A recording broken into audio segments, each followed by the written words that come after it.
Good afternoon, Tribester. Sitting out here in the sun having coffee, just contemplating my day on a Friday, and wanted to put out a poll. I wanted to do a poll here with some of you followers. The poll is, how many of you have had Dobermans in the past? And how many of you have had a dog that made it to 10 or more? How many of you bought a dog from a breeder who did, from what you know, no health testing at all on their dogs, and yet you had a dog that made it to 10 or more? How many of you have had that happen? Please put that in the comments.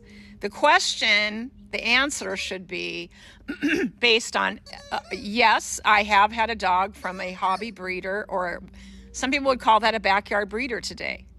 You know, there's all these stigmas that we like to put on people. Now, people who breed albinos, people who breed WZ designation pedigrees, those are dogs that have been designated by AKC as having had an albino registered line in their pedigree. People that are breeding specifically for color. There's a terrible breeder up in Colorado called Blessed Bee, and he breeds albinos to albinos. He breeds solid color dogs. He's breeding for melanistic dogs. He is a classic example of a very, very disreputable breeder, and that there's no bones to be made about that. The guy in Colorado, Blessed Bee, terrible breeder. He's terrible. His dogs are terrible examples of the breed. They're WZs.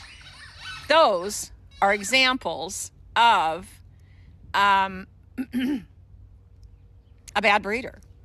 Now, there are other breeders out there that have been breeding for a long time that are considered to be hobby line breeders that have been disparaged, yet are and have been historically breeders who have longevity. I have a friend that I know in Texas who's been breeding since 2003. And in that time, I said, how many dogs do you think you've bred? And she says, well, maybe 1,000. She sells all of her puppies, and her dogs make it to 10 or above. She has them shown in a UKC venue by a friend, because that friend wants to show them. And but she has proven longevity over 20 years, and maybe a dozen of her dogs have died of DCM before 10, according to her. They make it to 11, 12, 13. They die of cancer and other things, but she has a very significant track record. Now, does she breed the way that I do? No. And does she do all the health testing? I think she does, but I'm not sure. And that's a classic example of somebody that's in this elitist mentality, the Doberman Pinscher Club of America, the group joiners, the membership. Gertie, knock it off. Gertie's being annoying to Phoebe. Stop it. Go get your ball, Gertie Gert. She's just so intense. She just doesn't. Phoebe tries to get away, and she just won't leave her alone. And so we're trying to establish what people that are looking for a pet, what do you constitute a reputable breeder? Do you feel that it's imperative for the breeder that you buy from to have health tested their dogs? And are you looking for that? Is that what you're looking for? Please let me know in this poll.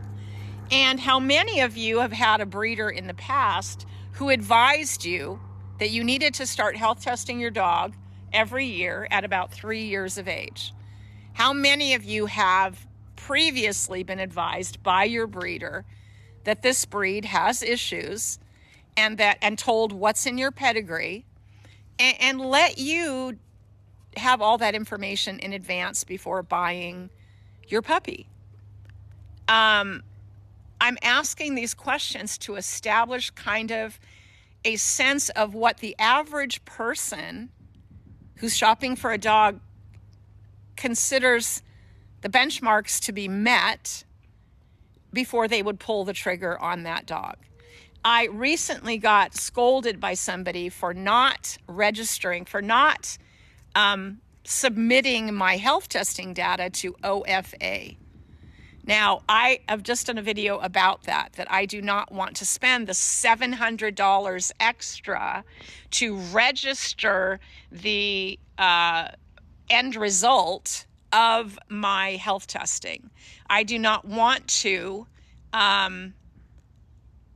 pay, in addition to the $660 for an echocardiogram, the fact that I bought my own Holter, which is $1,800, but every time you do a Holter, that's about $100 to rent it, another $100 to get it evaluated. So that's a couple $100. The CBC that you have to do annually, your blood testing, and your thyroid testing that you have to do, all this stuff is around $2,000 a year. Did your breeders advise you of that in advance? Did anybody that you ever bought a dog from let you know that? Because those of you that bought puppies from me will attest to the fact that I did tell you that. I did advise you of that. And I did advise you that health testing is to protect you more than anything. Because if you're doing regular echoes and Holters and you are beginning to develop DCM in your dog, it's going to show up and you're going to be able to use medication to get years of life. Whereas others, like some of my puppy buyers, had a dog drop dead at 8 or 9. They had done no health testing at all. And so it was a shock when the dog dropped dead. It wouldn't have been a shock had they been doing health testing because their breeder had told them to begin at 2 or 3 years of age, especially if you've got 100% European lines. Are all those people that you're buying 100% European lines from, are they advising you that you need to start health testing your dogs at 2 and start with an echocardiogram? Are they telling you that? So those of you that have spent $4,000, $5,000, and $6,000 for a dog from some other breeder, did they tell you that you need to start health testing your dog at 2 and do it every year around the same time? Like, I've got $4,000 worth of echocardiograms coming up in April, May, because all 4 of my dogs are of the age that they have to have their echoes every year or every other year, depending on the results of their Holter and the 2 enzyme tests that I also do. One of them is called troponin. The other one is called proBNP. Those 2 tests were advised in a cardiac clinic hosted by the Doberman Pinscher Club of America that I watched about 2 years ago, or 3 years ago now, regarding doing that test in lieu of doing an echo, because they are $660 a piece. So I have been doing all of my health testing. I have not been doing the OFA registry of my health testing because of the cost and because I didn't see the value in proving that up to anybody other than myself, since what I'm doing with my breeding is for pets, for me to continue to have dogs in my lifetime in the future and others to have them. I'm breeding for pets. And so I don't feel the need to spend another $700 per dog or $500 per dog to submit the results that I get from the health testing to OFA to be registered so someone could go look it up. I don't feel the need to do that. Now, maybe you do, and there are some breeders that do, and they're entitled. Maybe you have more funds than I do. But I don't do it for that reason. Did your breeders tell you this? That's what this poll is about. Who got advised by their breeder? What was in your pedigree? What health testing had been done and why? And if any was done, and do you need to do any? And yet you bought a dog, right?